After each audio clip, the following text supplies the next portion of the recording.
Hello अस्सलाम वालेकुम। तो आज का व्लॉग स्टार्ट करते हैं। तो मेरे दोस्त जो है दाना खा रहे थे और मैं उनको किचन के अंदर से ही देख रही थी। बालकनी का दरवाज़ा नहीं खोला बिकॉज़ बहुत गर्मी हो रही थी। हेलो अम्मी, अस्सलाम वालेकुम। क्या हाल चाल है? खैरियत? वालेकुम अस्सलाम बेटा। क्या बना रही हैं? मसूर की काली दाल जो है वो बना रहे हैं आज। ओके। और ये इसमें प्याज सारा पड़ेगी, लहसुन अदरक का पेस्ट पड़ेगा, नमक मिर्चा हल्दी ओके। डाल के इसको ज़रा सा तेल, एक छोटा चम्मच तेल डाल के चढ़ा देंगे, फिर बाद में ऊपर से बघारी जाएगी। ओके। मुझे अम्मी के हाथ की ये काली मसूर की दाल बहुत ज़्यादा पसंद है एंड अम्मी नोज़ इट। मुझे याद है कि मैं स्कूल से भी आती थी और जिस दिन भी ये बनती थी I use to get happy because usually बच्चे जब स्कूल से आते हैं and they are like mummy खाने में क्या बना है, and then she use to tell me this, so I use to get happy. हमें सारे इंग्रेडिएंट्स ऐड कर देने हैं, प्याज और मसाला, पानी, और इसके बाद फिर हमें थोड़ा सा ऑयल डालना है, बहुत ज़रा सा। कुकर क्लोज़ करके फिर हमें तेज़ आंच पे चढ़ा देना है पकने के लिए। आगे फिर मैं बताती जाऊँगी आपको। हेलो अम्मी, अस्सलाम वालेकुम। वालेकुम अस्सलाम बेटा। आज तो हम कोफ्ते का सालन बना रहे हैं। चिकन के कोफ्ते, चिकन का कोफ्ता का सालन ये बना रहे कितने हैं। ग्राम है ये 400 ग्राम चिकन है और एक गड्डी धनिया है, थोड़ा लहसुन अदरक है, मिर्चा हरा है, और इधर ये सूखे मसाले में गरम मसाला है, लाल मिर्चा, नमक है, और इसमें जो है बेसन है, थोड़ी सी एक चम्मच धनिया भी मिला के भुना है, और प्याज तली हुई है, तली हुई प्याज। ये सब मिला के चॉपर में चॉप करके कोफ्ता बनाएंगे। तब सारे इंग्रेडिएंट्स को ग्राइंडर में डाल के, ये देखिए आप, चिकन के पीसेस भी हम डाल रहे हैं, सब चीज़ को डाल के अच्छे से ग्राइंड कर लेना है। सिवाय बेसन के हर चीज़ जाएगी ग्राइंडर में बिकॉज बेसन ऑलरेडी पाउडर्ड फॉर्म में, तो उसको डालने की ज़रूरत नहीं है। और उसके बाद जो मटेरियल निकलेगा उसमें बेसन जो भुना हुआ था उसको डाल के हमें इस तरह से मिक्स कर लेना है, तो इस तरह का मिक्सचर बन जाएगा। ठीक है, तो बस इस मिक्सचर के हमें बॉल्स बना लेने हैं छोटे छोटे।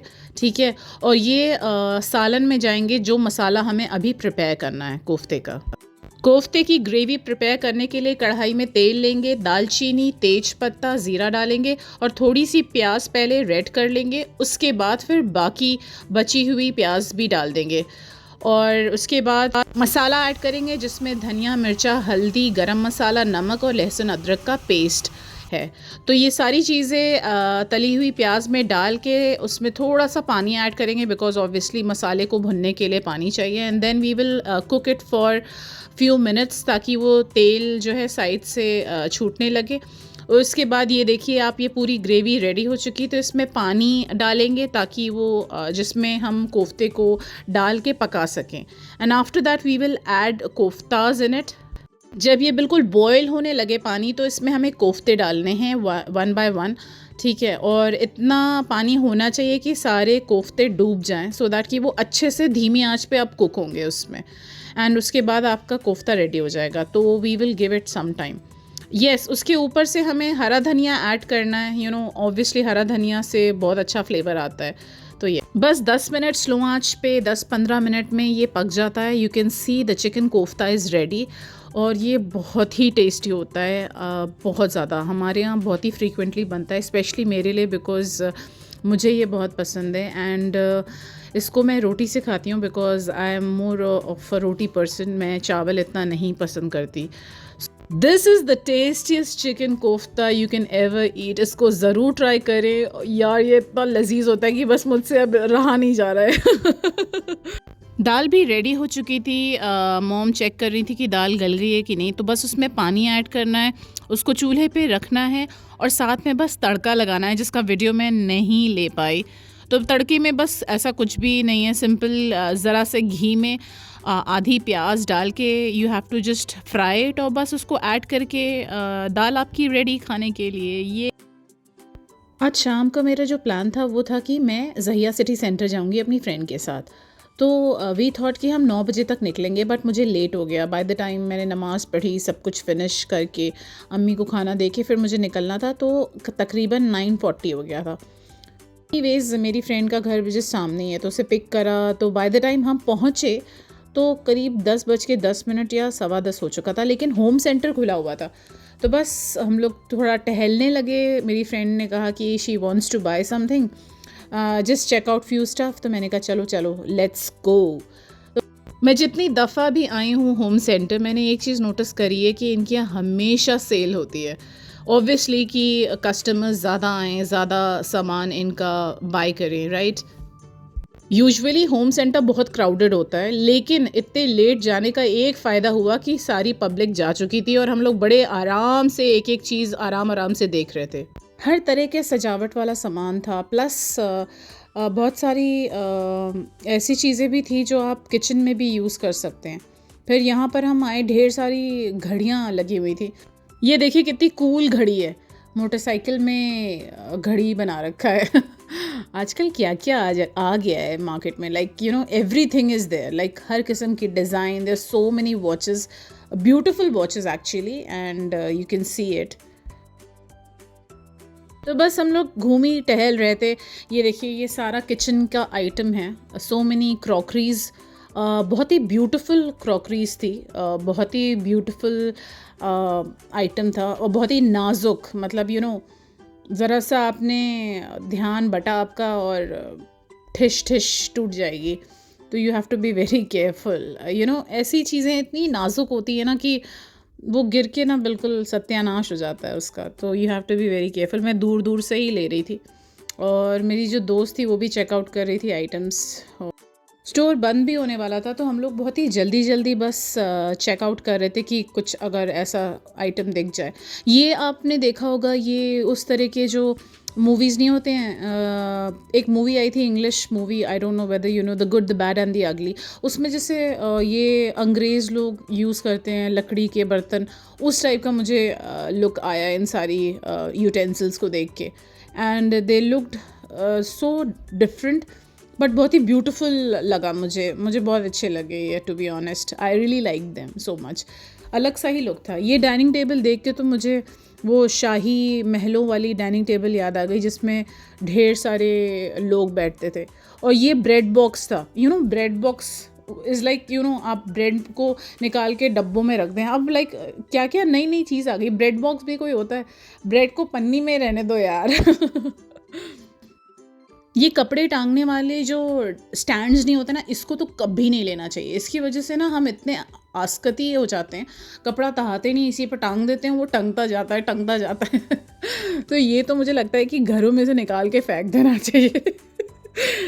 तो उसके बाद हम लोग ये ब्लैंकेट सेक्शन में आए और यहाँ पे ब्लैंकेट्स थे, ब्लू कलर के, वाइट कलर के, देवर डिफरेंट टाइप्स ऑफ ब्लैंकेट्स। ये मुझे सबसे ज़्यादा फैसिनेटिंग एरिया लगा। ये बेसिकली एक वो था, रूम के जैसा क्रिएट करा था उन्होंने, गेमर लिखा हुआ था, and it made me feel कि ये बिल्कुल मेरा रिकॉर्डिंग स्टूडियो जैसा है।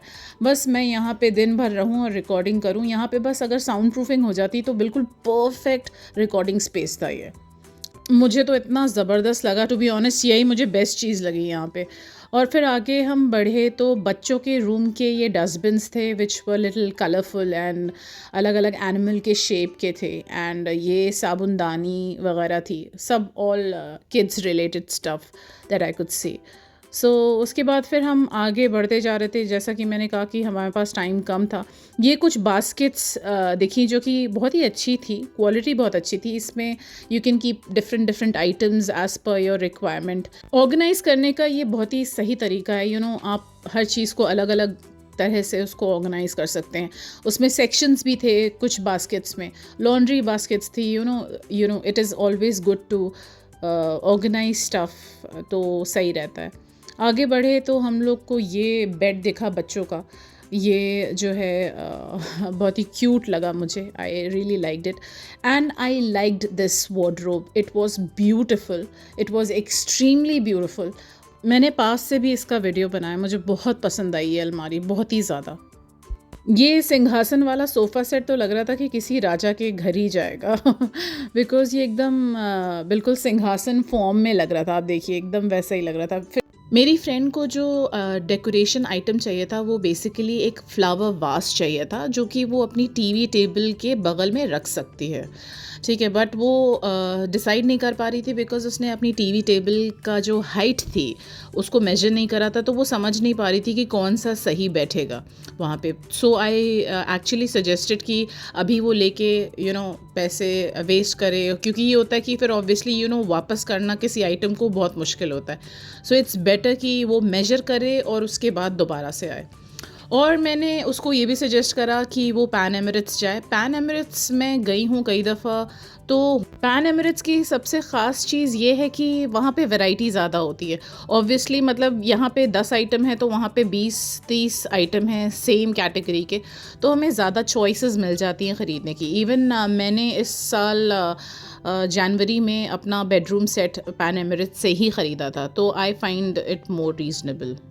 11:30 बज चुके थे, तो आई जस्ट थॉट कि हम लोग निकलें बिकॉज़ हमें कैरीफोर भी जाना था। हम दोनों को ही कुछ सामान चेकआउट करना था कैरीफोर में। तो फिर वी डिसाइडेड हम आगे बढ़े और उसके बाद फिर हम होम सेंटर से निकल लिए। वहाँ के लोग भी अनाउंसमेंट करे जा रहे थे कि स्टोर बंद करने वाले हैं। मुझे ये लग रहा था अभी हम कहीं इंग्लिश मूवी में दिखाते हैं ना कि स्टोर में ही बंद हो गए, तो वैसा ना हो जाए हमारे साथ। तो बस उसके बाद फिर हम कैरीफोर गए, वहाँ से जो भी सामान चाहिए था we got it and then फिर हम लोग पार्किंग की तरफ जाने की कोशिश कर रहे हैं, लेकिन हम लोग को रास्ता ही नहीं समझ आ रहा। ये कह सकते हैं कि ये मॉल मुझे शारजा का दुबई मॉल जैसा लगा, काफ़ी बड़ा था, बहुत बड़ा था। एंड हम खो गए थे, हमें कुछ समझ में नहीं आ रहा था। मैं तो एकदम आराम से थी, मैं रास्ता खोने में माहिर हूँ, तो मैं तो बस अपनी दोस्त के सहारे थी कि तुम पहुंचा दो मुझे मेरी गाड़ी तक, नहीं तो हम इस मॉल में टहलते रह जाएंगे सुबह तक। फिर जितने भी हाई एंड ब्रांड्स आपको दुबई मॉल या मॉल ऑफ एमिरेट्स में दिखेंगे वो सारे यहाँ पे मुझे नज़र आ रहे थे एक एक करके। फाइनली अल्हम्दुलिल्लाह हम लोग को रास्ता समझ आ गया। मेरी दोस्त को काफ़ी वो है, रास्तों का आइडिया है, वो यहाँ आ भी चुकी है अपने हस्बैंड के साथ भी कई दफ़ा। तो फाइनली हमें रास्ता मिल गया and finally we reach the parking. तो आज के व्लॉग में बस इतना ही था दोस्तों। नेक्स्ट व्लॉग को देखना मत भूलिएगा, मैं बहुत जल्द नया व्लॉग डालूंगी। तब तक के लिए अपना ख्याल रखिए and don't forget to subscribe to my YouTube channel Farheen की दुनिया। Keep sharing, keep commenting and keep liking. Thank you so much. खुदा हाफिज़।